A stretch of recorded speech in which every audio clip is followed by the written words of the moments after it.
He didn't know why he stopped walking. Maybe it was the way the wind stilled the moment he saw her, or the way her eyes caught his like they'd been waiting centuries for him. All Aaron knew was that when he read the sign, "Do not touch," something inside him whispered the opposite.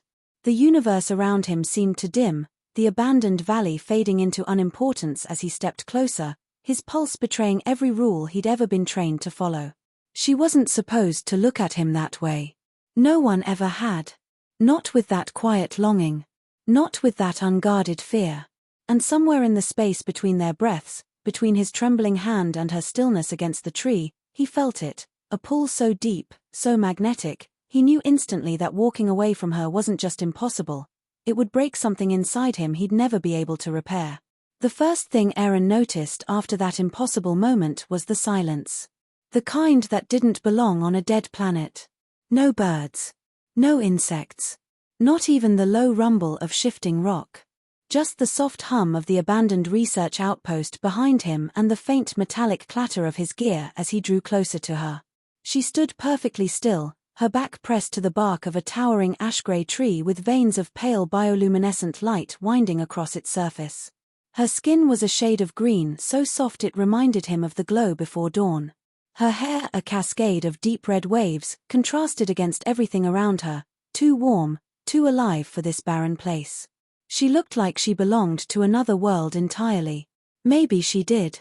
Aaron had seen many species across the galaxy, but nothing like her. And definitely nothing that made his chest tighten just from looking at them. He forced himself to breathe as he scanned the area. The place had once been a research installation, but now only scattered transport vehicles and abandoned supply crates remained. School bus-shaped carriers sat rusting in the background, half buried in gravel and dust. The mountains curled inward like massive jaws preparing to close. But none of it mattered compared to the restrained figure in front of him. Her wrists weren't bound, yet she didn't move. Her expression stayed unreadable, but her eyes followed him with a quiet desperation that made his voice catch in his throat before he even tried to speak. He stopped, his voice low. What was he supposed to say? "You're beautiful?" That wasn't professional. "You're alive?" That seemed worse. He settled for, "Are you hurt?" For a moment she didn't answer. Her lips parted, but no sound came out. When she finally spoke, her voice was soft, trembling, like it hadn't been used in weeks. "You shouldn't be here." Aaron swallowed. "Story of my life." "You should leave," she whispered again, but this time there was something else beneath the warning, the faintest tremor of something that felt almost like hope. Aaron stepped closer despite himself. Despite the sign bolted into the tree, "Do not touch, containment protocol level Omega." She wasn't in any containment he recognized. No energy cage. No manacles. Nothing visible holding her in place.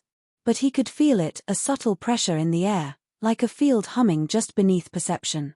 "What did they do to you?" he asked quietly. Her gaze drifted briefly toward the broken encampment, toward the distant outline of shattered domes. "They studied me. Or tried to." He frowned. "Are you dangerous?" She let out a faint breath that could have been a laugh or a sigh. "Only to those who wish to use me." Her words hit him with a weight he wasn't ready for. Because even though he stood armored, and fully trained, he didn't feel like a threat to her. He felt like someone who'd stumbled onto something sacred. He took another slow step, his boots crunching lightly against the gravel. "I'm Commander Aaron Vale," he said. "What's your name?" A flicker of light danced across the tree behind her as she looked up at him fully. "Lyra." Lyra. The name felt like a chord strummed inside his chest. "How long have you been here?" he asked. "Long enough that I forgot how many suns rose and fell," she murmured. His jaw tensed. "Abandoned? No rescue team? No other researchers?" That wasn't protocol. That wasn't anything close to okay. A faint breeze shifted, carrying her scent, something warm, like rain against stone. Too delicate for a place like this. He made himself focus. "Lyra, why were you left here?" She didn't answer immediately. Her eyes grew distant. Haunted. He hated seeing that look on anyone's face. "Aaron," she whispered, and hearing his name in her voice nearly knocked the air from his lungs. You shouldn't touch me. You shouldn't even stand this close. His brows drew together. Why?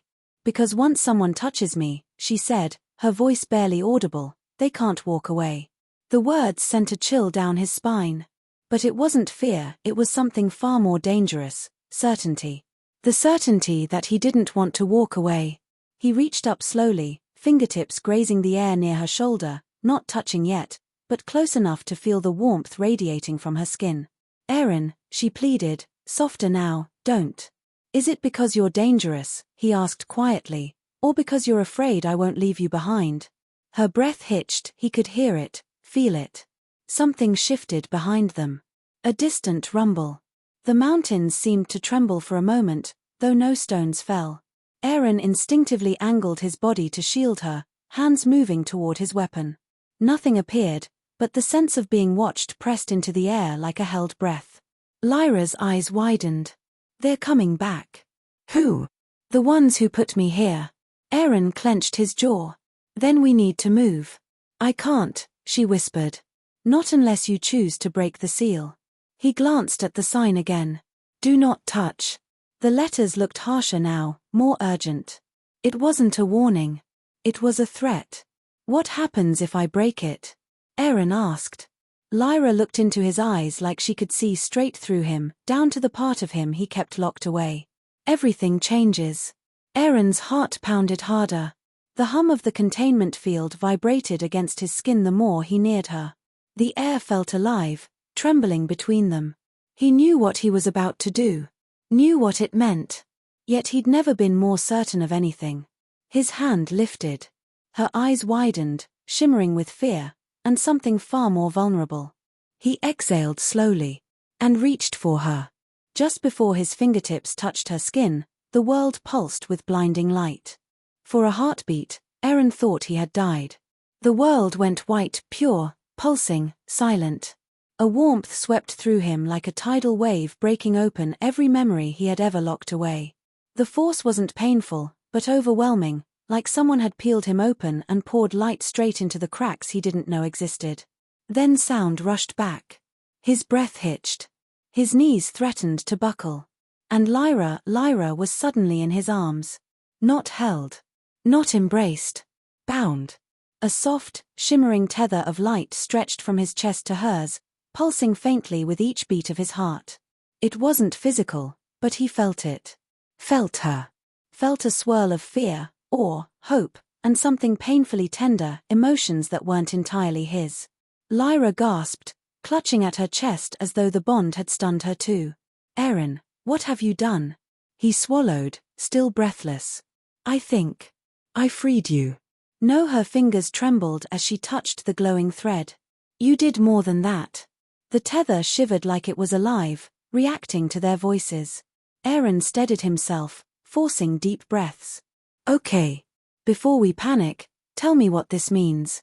Lyra looked up at him with eyes that seemed deeper than the sky. It means you made a choice. One you can't undo. He'd figured that much out already. But he didn't regret it. He helped her stand fully. Her legs shook at first, as if she'd been immobile for so long her body needed to remember how to move. Erin placed a steadying hand on her waist. His touch sent a soft pulse through the tether, and Lyra inhaled sharply, not in pain, but in something that felt like relief. Erin, she whispered, and there was no strength in the world that could have stopped him from leaning closer to hear her. You shouldn't be this close to me. He held her steady. Too late. Her lips parted slightly, caught between warning and longing. You don't understand. A bond like this, it links more than just energy. It links emotions, thoughts, fate. He absorbed the weight of that. And if I'd walked away, left you here? She didn't answer. She didn't need to. The fear in her eyes told him the truth. The bond would have consumed her without an anchor. Well, he murmured, lucky for us both, I don't walk away. Before she could respond, the ground trembled beneath them, a deep vibration rolling through the valley like distant thunder. Lyra tensed, her fingers gripping his arm. They felt the bond activate. They're coming. Then we move now. Erin adjusted his gear. Can you run? She nodded, though uncertainty flickered in her expression. I think so. He laced his fingers with hers. The tether brightened instantly, sending warmth between them. Lyra inhaled, startled by the intensity. You feel everything I feel? Aaron asked. Not everything. Her cheeks warmed a blush. But, enough. Then stay with me, he said softly. No matter what happens. They ran. Dust kicked up behind them as they sprinted through the valley. The abandoned buses and research units blurred past. The sky grew darker not from clouds, but from the shadow of something descending beyond the ridge. Aaron didn't look back. He kept his grip on Lyra, guiding her over uneven rock and debris. She kept pace surprisingly well, even after confinement. Her movements were fluid, almost weightless, like she was made of motion itself. But every time their hands brushed or tightened, a new pulse shivered through the bond, making his breath catch in ways he couldn't explain. After several minutes, Aaron pulled her behind a massive collapsed transport, crouching low. Tell me what we're running from, he said, keeping his voice low. Lyra exhaled shakily. They're hunters. Not soldiers. Not scientists. They don't serve governments. They serve collectors. Aaron felt a chill. Of what? Weapons? Artifacts? Anything rare, she whispered. Anything powerful. And my kind, we're both. He rubbed a hand across his jaw. So your species, Luminari? She nodded. Our energy can be harnessed. Misused. Turned into destruction if someone forces it. I refused. So they tried to break me. Aaron's chest tightened with a protectiveness so sharp it surprised even him. They tried to break her. No wonder she had been restrained like an object instead of a person. Lyra, he said softly, I won't let anyone take you again. Her eyes shimmered. For a moment she looked like she'd forgotten how to breathe. Then the bond pulsed again, slow, gentle, warm. A mirror of what he felt for her. You mean that, she whispered. With everything I am. Her hand rose timidly, as if afraid to brush his cheek. When she did, the tether flared softly, bathing them in faint light. The world around them faded for a moment.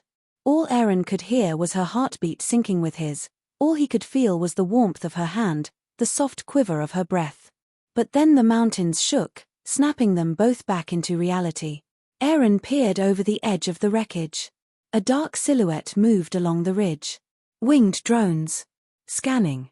He cursed under his breath. We need to get underground before they pick up our heat signatures. Lyra nodded. There's a passage. The Ancient Ones carved tunnels through these mountains. I can sense the way our bond lets me feel the energy currents beneath the surface. Lead the way. They moved quickly but quietly, weaving through the ruins toward the base of the mountain. Lyra paused at what looked like an ordinary slab of stone. She pressed her palm against it, and the rock shimmered with ancient blue patterns before splitting open silently. Aaron blinked. Remind me to never play cards against you. She managed a faint smile. I don't know what cards are. He chuckled softly. We'll fix that later. Inside, the tunnel glowed faintly with bioluminescent lines that mirrored the patterns on the tree she'd been restrained to. Aaron followed her deeper, feeling the air cool and the bond settle into a calmer rhythm. The farther they moved, the safer she seemed to feel. And strangely, the more connected he felt to her. When they reached a quiet alcove, Aaron stopped and turned her gently toward him. You need rest. I'm not tired. But her voice wavered. Lyra. She closed her eyes for a moment. When she opened them, her guard had slipped. I haven't slept without fear in. I don't know how long. Aaron touched her hand lightly. The bond warmed. You're safe with me. She stepped closer, drawn by something deeper than the tether. Why do you care so much? You don't even know me. I know enough, he murmured. I know you didn't deserve any of this. I know you're braver than you think. And I know that when you look at me, his voice dropped, softer. I feel like I've known you longer than this lifetime. Her breath trembled. Aaron. Before she could say anything else, a distant echo rumbled through the tunnels. Not rockfall. Footsteps. Too many. Lyra's eyes widened. Aaron reached for his weapon. They're here, she whispered. And the tether between them pulsed violently, warning them both of the danger closing in.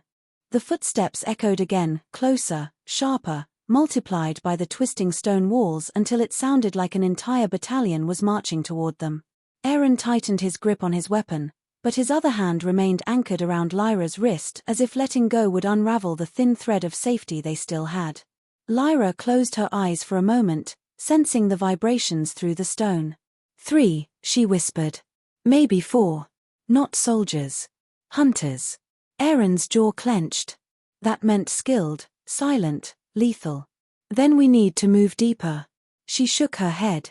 Deeper is dangerous. These tunnels weren't meant for humans. I've survived worse.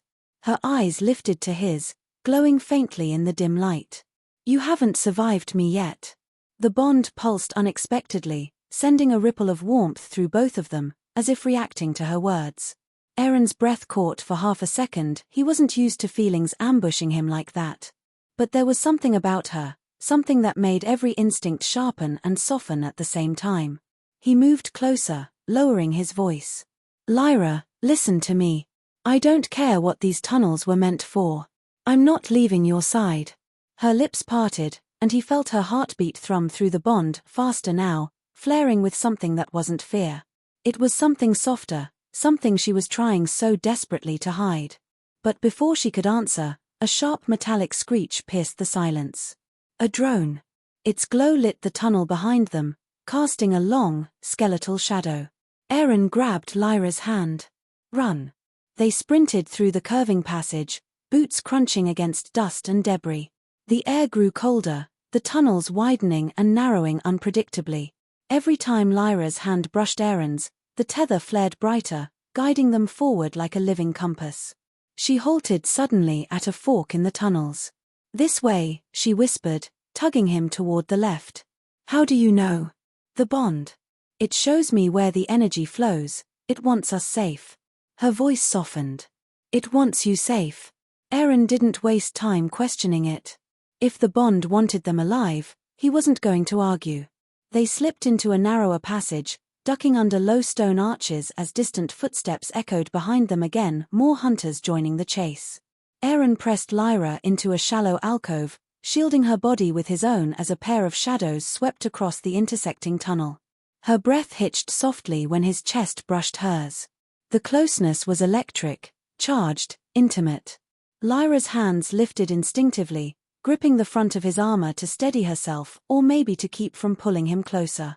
The hunters paused, scanning the air with their tracking devices. Aaron held his breath. Lyra did too. Her palms were warm against him, trembling ever so slightly.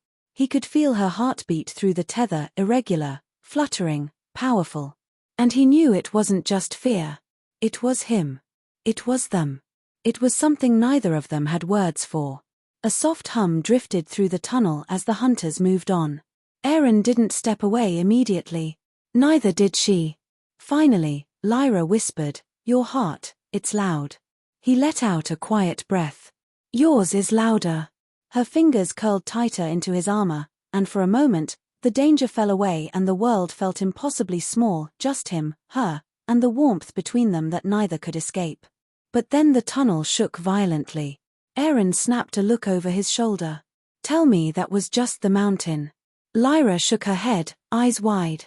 "They're using disruptor charges. They're trying to collapse the tunnels." Aaron cursed under his breath. "Then we're out of time." She nodded and pushed off the wall, taking his hand again. "Follow me. There's an old sanctuary ahead. If we reach it before the tunnels fall, we'll be safe." "Safe how?" "You'll see." They ran again, dodging falling debris as cracks split across the ceiling. The glowing patterns in the walls flickered like dying lights. Aaron kept close to Lyra, matching her pace, letting the bond guide them through the labyrinth of stone and shadow.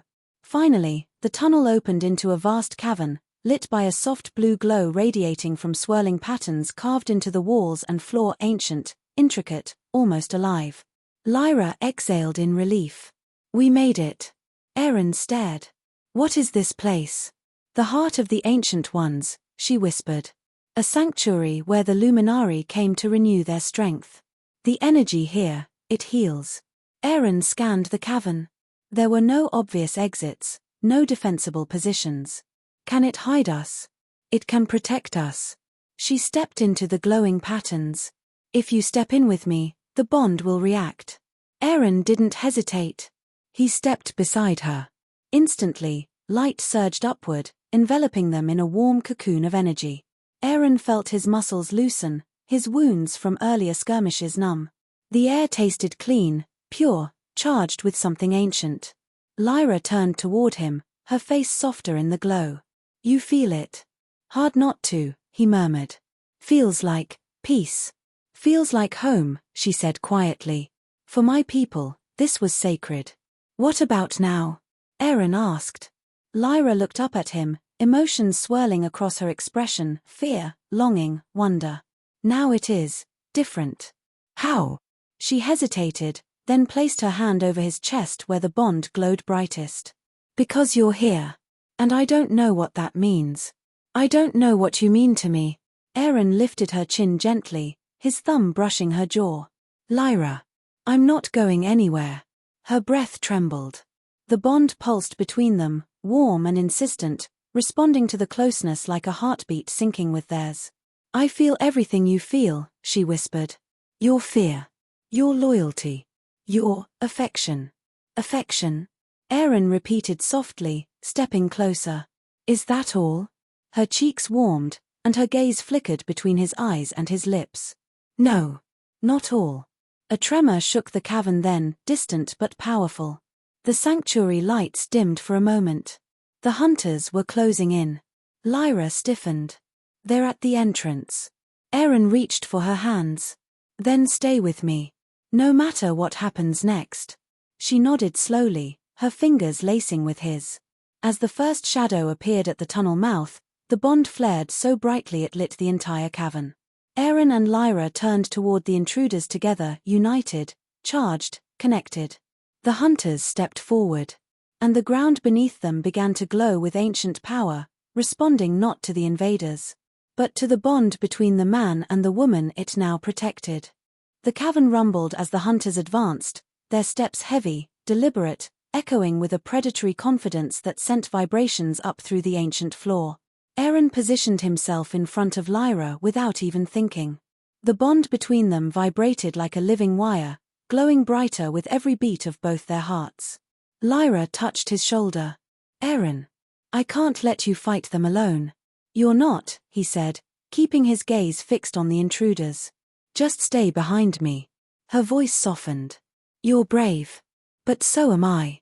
He turned just enough to see her eyes, bright, fierce, alive in a way that made something deep in his chest lock into place. If he had ever doubted why he freed her, that doubt dissolved now, swept away by the certainty radiating from her through their shared tether. The hunters stepped fully into the sanctuary, a team of 4, each wearing armor far more advanced than any standard military issue. Sleek, dark plates adapted to any environment. Masks without eye holes. Energy rifles humming with lethal restraint. Target acquired, one of them said through a mechanical voice filter. Another lifted a palm-sized device toward Lyra. It glowed red. Aaron fired first.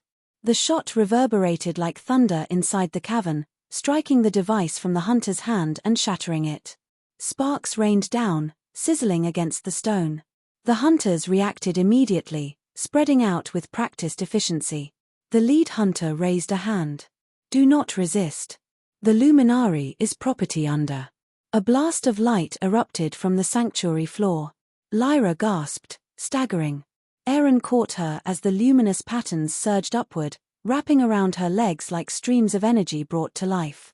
The hunters raised their weapons, but the cavern pulsed again, this time brighter, stronger, humming with a language older than any star chart.